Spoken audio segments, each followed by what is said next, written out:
ମୁଁ ଇତିଶ୍ରୀ ମିଶ୍ର ଇତ୍ସା फाउंडेशन रो एमडी एंड फाउंडर।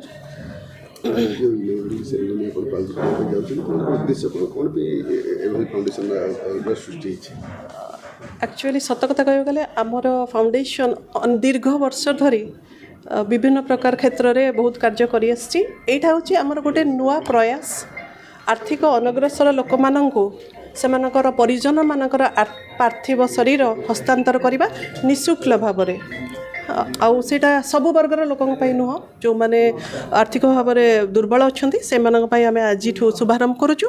आउ सबुठ बड़ कथा है एबे तो जानी थे पूरा पल्ली नगर सहर देश राज्य सबुठी विश्व सबुठी जगन्नाथमय से जगन्नाथंकर ए लीला खेला टाइम रे आमे आमर ए शुभारंभ करुचु। आउ सेटा भी से जगन्नाथ धाम रो ही करुचु पुरी रे हुई आमर ए जो डेड बॉडी वैन जोटा कहउचंदी सेटा आमे पुरी रे आरंभ करिवो।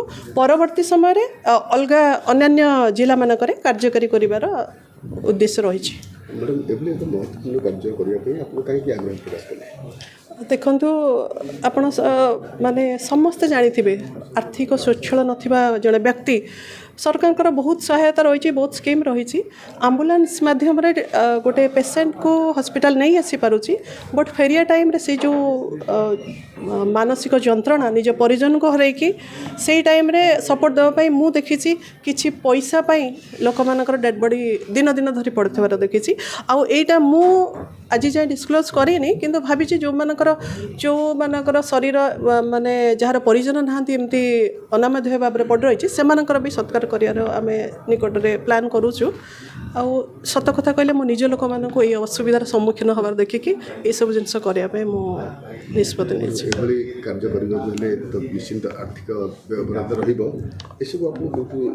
नहीं सर सत कथा कहूँ आर्थिक सहायता तो निहाती दरकार किंतु गोटे जिनस अच्छी where there is a will there is a way माने आमर जदि इच्छा शक्ति अच्छी आम कि भी करें तो सही अनुसार आम आग को बढ़ी चलचु। बहुत आर्थिक समस्यार सम्मुखीन होइछु ऑब्स्टेकल्स हडल्स क्रॉस करिकी आम आमर ये गोटे छोटिया प्रयास करिछु सेटा आगामी दिन में बहुत उन्नत मानर हम बोली आम आशा रखुचु। समस्तंकर सहयोग शुभकामना आउ सदिच्छा रहिले आम आग को जापर।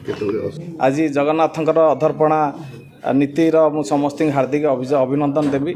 आज से धाम जगन्नाथ धाम पुरी आमर ये कार्यक्रम आरंभ होची। पुरी जिला पाई आमर जो डेड बॉडी क्यारिंग सर्विस आरंभ होची आपण माने जानी रखंतु जे आमे 30 जिला पाई आगामी दिन में बहुत कम दिन भितर 30 जिले पहुँचु कि जेहेतु प्रथम गोटे जिला आमे मॉडल जिला हिसाब से नहीं सेटा पुरी जिला जेहेतु जगन्नाथ धाम सेठी आमर जो कार्यक्रम चलती आज आम्बुलांस टी आपणकर इनागुरेसन आम करुचे आमर पोर्टाल इनागुरेसन करुचे आमर हेल्पलाइन करुचे तो या विभिन्न प्रकार सहयोग लोक हो जमी लाइव ब्लड डोनेशन रहा तो लोकटे आज ब्लड पर भी बहुत असुविधार सम्मुखीन होची। ट्विन सिटी भितर जिते हॉस्पिटल अच्छी गवर्नमेंट एंड प्राइवेट से जगार आम जी ब्लड्र अभाव असुविधार आसो आम ब्लड भी दे पारू। आमर क्राउड फंडिंग अच्छी जी साधारण लोकटे 20 लाख 30 लाख 10 लाख खर्च हो ट्रिटमेंट हो पार अभाव तार मृत्युवरण होती आम क्राउड फंडिंग करके जोगे पारू।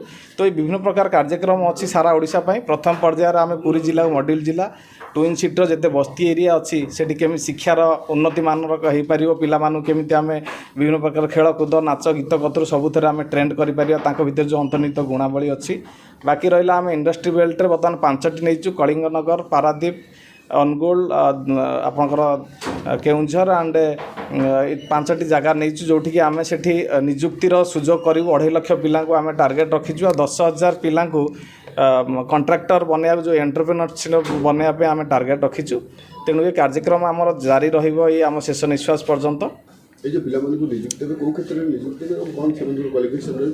सेमानकर इंडस्ट्रियल बेल्ट रे मैक्सिमम से इंडस्ट्री बेल्ट रे जो मैंने एक्चुअली से एरिया रोचंती धूली धुआं खाऊंती किंतु कौन प्रकार सुविधा सुजोग मिलूनी। आपण मैंने देखुथिबे प्रत्येक प्लांट रे देखंतु बाहर 90% रु अधिक कंट्राक्टर एंड एम्प्लॉय भी मध्य कहीं आम आम ओडिशार लोक आम से जिलार लोक कहीं नियुक्ति पाई पारिबे नाही ताको आमे जो स्किल डेवलपमेंट ट्रेनिंग अच्छी government state government central government ताको आमे सेठी नियोजित करू लोक मानकु अवेयरनेस करू लोक जानी पारु ना तांको पई कौन सुविधा सुजोग अच्छी यही सब कार्यक्रम को आम से पाखे डोर टू डोर पहुँचेबू।